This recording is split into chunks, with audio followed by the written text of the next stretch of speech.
Thiết bị lưu trữ Synology cao cấp.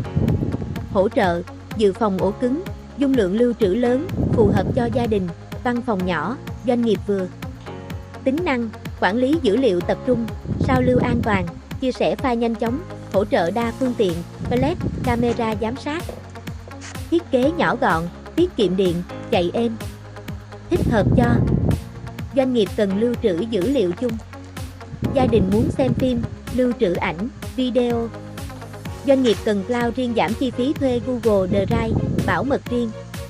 Người cần NAS để xem phim, chia sẻ file linh hoạt.